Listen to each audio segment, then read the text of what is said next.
To rent or to buy? A lot of people have this question and they answer it over and over again when they're thinking about where they should live and what they should do. I've even answered it in my own life. When my husband and I moved from Idaho to Arizona, we were not sure what we wanted to do for our housing situation. We thought we wanted to buy. We thought, oh, that's going to be so great. We'll own a home and that'll be perfect. As we looked more into it, we discovered there were a lot of perks to owning a home, but also a lot of drawbacks to owning a home. And we started looking into the renting option.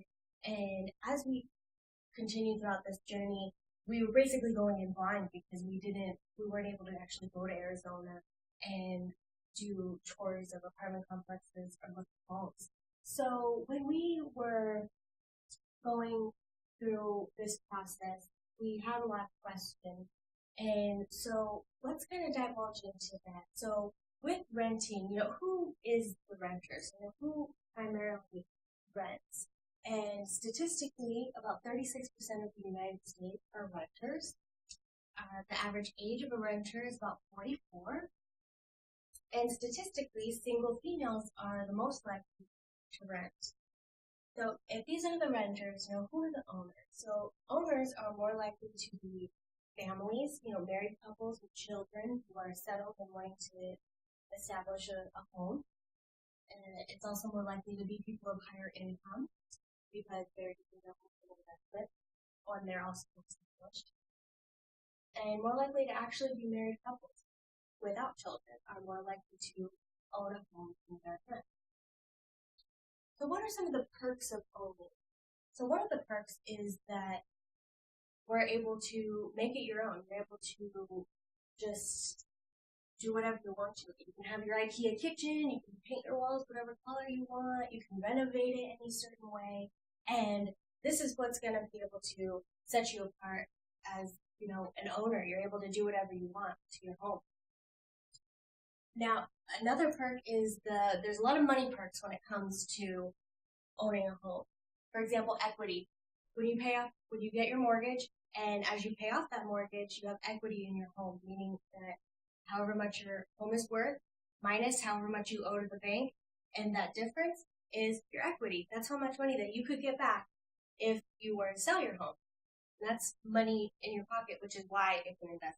You're able to see your money back. And another perk is taxes. There's some tax benefits to owning a home over renting. For example, you do have to pay property taxes. However, those property taxes are tax deductible on your income tax forms. Now, we've talked about some of the perks of owning. Now, what are some of the drawbacks? So some of the drawbacks to owning are, first, when you first go to buy a home, there's a large upfront cost, the down payment, and then there's also the cost of the inspection and other closing costs and fees that go into buying a home. And although those fees tend to add up, it is very important that you get these things because you want to make sure that the home that you're buying doesn't have huge problems like mold or asbestos, and want to make sure that everything is shipshape when you buy this home. Now, another drawback is that that people who buy homes tend to have to buy more appliances. They tend to have to buy more furniture or they want to redecorate their home with new things because it's new. Now, another drawback to owning a home is HOA. HOA is Homeowners Association, and there tends to be a monthly fee, and it can be upwards in like the $100 realm. And $100 a month for this Homeowners Association, which is good because it does keep the peace in the neighborhood. However, it does tend to limit some people's freedoms with what they want to do with their home. For example, they won't let you paint your house a certain color. They want you to have a lawn. There's these different things that to make for the peace of the neighborhood, to make the neighborhood look nice and keep your home value up, honestly, because in the neighborhood, the HOA tends to have these rules and fees, extra fees if you don't follow these rules. For example, my friend Tori, recently her husband ran into her house and put a hole in it, and he restocked the wall, and now there's kind of this patch that's a different color than the rest of the house. And they've gotten 2 or 3 letters now from their HOA saying that their home is in compliance with the community standards until they paint that patch the same color as their house. The HOA is going to be, sending them letters, and eventually, if they don't comply, the HOA can charge them basically like a non-compliance fee. Another drawback to owning is that you have to pay for your own maintenance. You have to pay for your own repairs. So homes are going to consistently need maintenance, upgrading, and your home is also going to consistently need some repairs. And you're going to want to, if you're not handy yourself, you'll have to hire someone. So it could cost a pretty penny depending on what type of maintenance your home needs over time. Now, we talked about some of the perks of owning, some of the drawbacks. So let's talk about renting. So with renting, there are some perks. For example, the first perk being that you don't have to do the maintenance. When you, especially in an apartment complex, if you need somebody to look at something, if something is open, you just put in a work order with your apartment complex, and then they come and they fix it for you. They look into it. You don't have to hire someone or spend anything on money. Another perk is that there are amenities within an apartment complex, like pools and gyms. You don't have to pay a gym membership to go to another gym because it's available to you at a lot of apartment complexes. Same with pools. Even though you have to share it, but you don't have to maintain it because the apartment complex has a board use to pool, and then other people maintain it.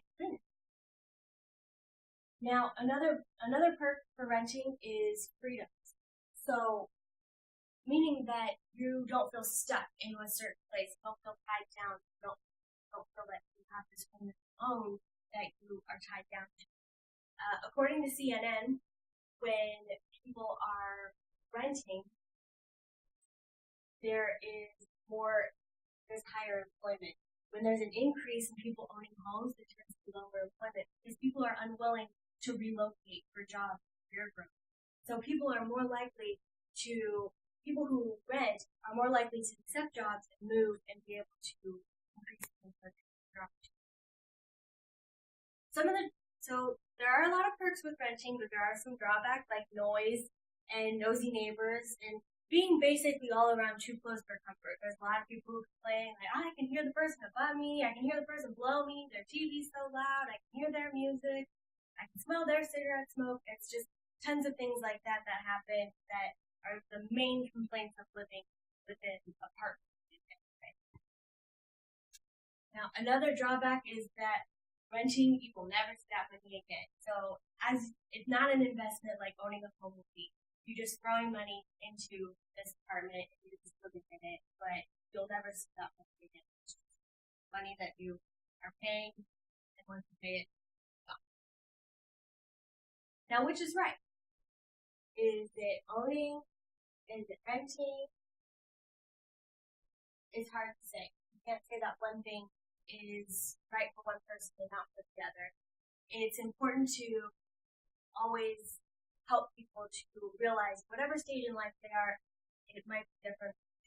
Some people rent in the early years and they rent in their retirement, and there are lots of people who buy a home and they live in it to die, and there's a lot of different scenarios.